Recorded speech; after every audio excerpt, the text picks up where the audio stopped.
You paid $400 for a home inspection. The inspector was referred to you by your realtor.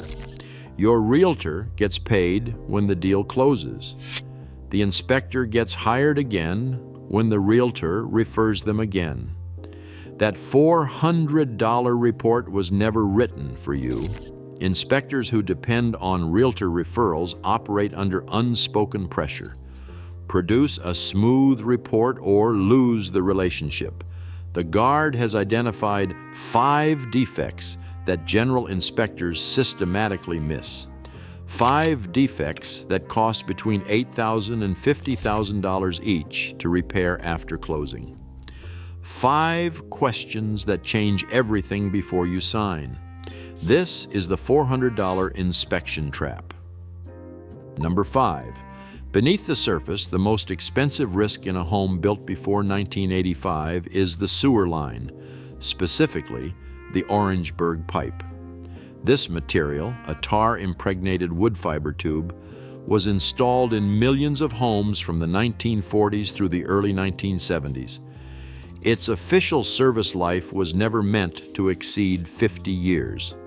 Once saturated, Orangeburg softens, sags, and collapses under soil pressure, forming what plumbers call a pipe belly. The result is a hidden low point that collects waste, slows flow, and when roots find a crack, turns into a living plug. In the Southeast and Midwest, 12 to 15% of homes built before 1975 still rely on Orangeburg. The first sign is almost always a slow draining tub followed by a sudden backup. But the general inspector, bound by the $400 visual-only checklist, never runs a sewer camera. They note plumbing visible, no leaks, and move on. No video, no flow test, no mileage marker for the next owner. The cost math is simple and brutal. A licensed sewer camera operator charges $150 to $300 for a full lateral scope, 45 minutes of footage annotated by distance showing every crack, root, and belly. That $300 investment can prevent an $8,000 spot repair or a $25,000 full replacement if the pipe runs under a finished slab. In Los Angeles, a first-time buyer paid $22,000 when a collapsed Orangeburg line was discovered after closing. The lender froze escrow until a repair plan was delivered. In Georgia, a lender held $5,000 until a CIPP liner was installed. These are not rare cases. They are standard in cities where Orangeburg prevalence is mapped by GIS overlays and flagged by mortgage underwriters. General Inspector Report versus Specialist Disclosure. The $400 checkbox versus the $800 defense. Tom Ramirez is a licensed sewer camera operator from Dallas. He says clients who skip the sewer scope often discover a pipe belly after flooding. The repair bill is always a shock because the general inspection never mentioned it. A word-for-word buyer question is this: I want a licensed plumber to run a sewer scope before I close. If that is not included in this inspection, I will hire one independently, and I need the seller to know that. If you value this kind of unfiltered industry insider reporting, subscribe now and help us keep declassifying what the industry won't. Stay guarded. Number 4. The most persistent, least visible drain on a home buyer's wallet is the thermal envelope gap, an entire category of hidden heat loss and moisture intrusion that never appears on a standard inspection report. In homes built before 1985, missing insulation, unsealed slab floors, and vapor barrier failures are endemic. Infrared thermography is the only tool that can reveal these invisible breaches. With a certified thermographer's scan, temperature differentials show up as color-coded patterns: blue for cold air leaking through an uninsulated wall, yellow for heat escaping around a window frame, deep purple for moisture pockets trapped behind drywall. These are not cosmetic findings. Energy audit surveys show that 30 to 40% of pre-1985 homes suffer from thermal bridge failures, enough to drive up heating and cooling bills by $800 to $2,000 every year. That is not a one-time disaster. It is a chronic siphon, quietly eroding equity and comfort for as long as the defect goes unaddressed. General Inspector Report versus Specialist Disclosure. The $400 checkbox versus the $800 defense. The general inspector, bound by a visual-only checklist, cannot see through walls. No infrared scan, no blower door test, no written thermal analysis. The result is a report that clears the sale, while the buyer inherits a home that bleeds energy and, in the worst cases, incubates mold behind finished surfaces. A $200 to $400 infrared scan performed by a certified thermographer delivers a full set of annotated images and a written report, evidence that can be used to negotiate repairs or price reductions before closing.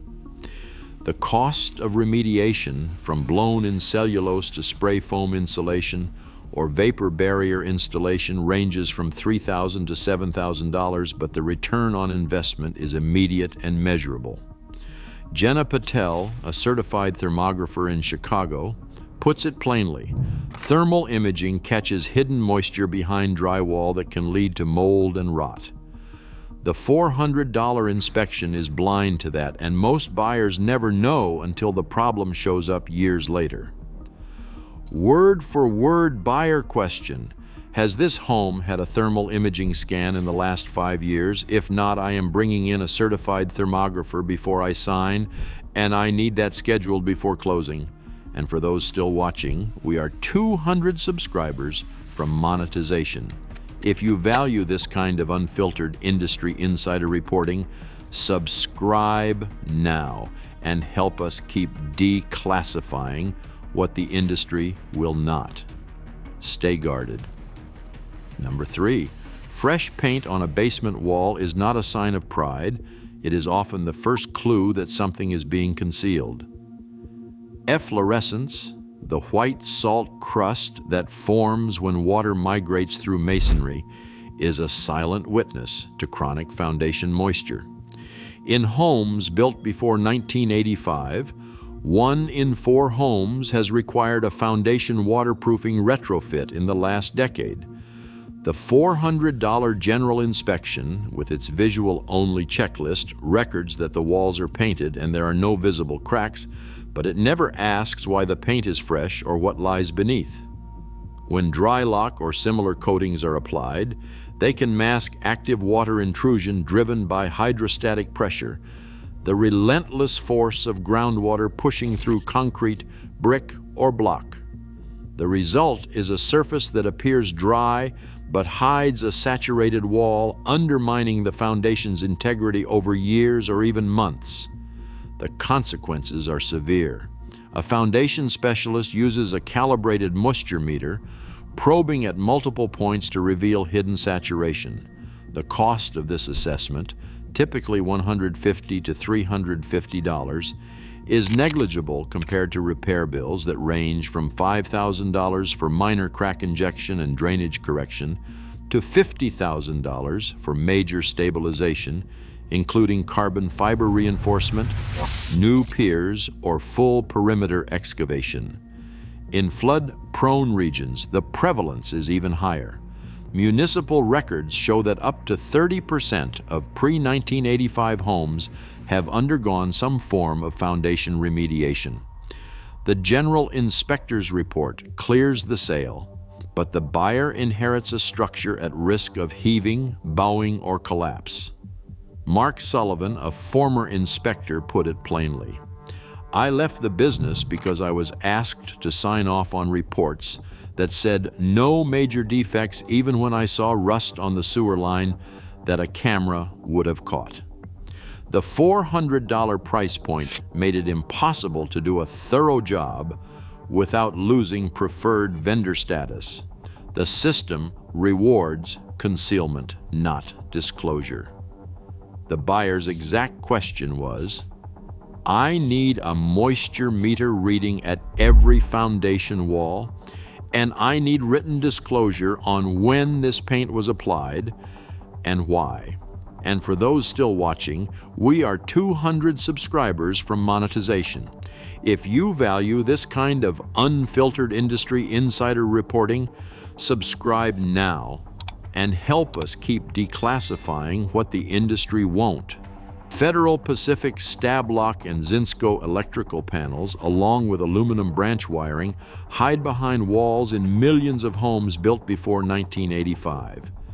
These panels are notorious for failing to trip during overloads, and NFPA testing found stab lock breakers can let 65% of faults go unchecked, turning a minor short into a fire hazard. Aluminum wiring, found in 8 to 10% of homes from the 60s and 70s, expands and contracts, loosening connections and feeding corrosion that sparks fires. Insurers like Allstate and State Farm flag these systems as high risk, often denying coverage or adding surcharges of 30 to 50%. Some policies even exclude fire claims if these panels remain. Remediation runs $3,500 to $15,000. A licensed electrician's inspection, $175 to $325, includes a load test and a full wiring survey, and that is often missed by general inspectors. As Mike Donovan warns, stab lock panels are a ticking time bomb. Ask for an independent licensed electrician, not part of the general inspection, to inspect the panel and all branch wiring before you close. Require that report in writing. A roof can look fine from the street, shingles straight, no obvious gaps. But what gets missed is the real story: granule loss, flashing gaps, and ice dam scars, all invisible unless you are actually on the roof. The National Roofing Contractors Association points to advanced granule loss and failed flashing as the true signs of a roof at risk, yet a standard $400 inspection never checks them up close. For $150 to $250, a roofer will run a granule count and probe flashing, then give you a remaining service life estimate, something that can shift negotiations by thousands of dollars. In a recent survey, 45% of older roofs had over 20% granule loss, a clear warning. Flashing failure leads to water damage and mold, with repairs running $8,000 to $15,000. Ice dam damage hides until spring when leaks appear. The real question every buyer should ask is this: I want a licensed roofing contractor, not the general inspector, to walk the roof and provide a written remaining lifespan estimate before I sign anything. Across all 5 blind spots, one fact is inescapable. The $400 general inspector report is engineered for transaction velocity, not protection. The system's incentives conceal Orangeburg pipe, efflorescence, aluminum branch circuit wiring, and granule loss. General inspector report versus specialist disclosure. Ask, who does my inspection actually defend?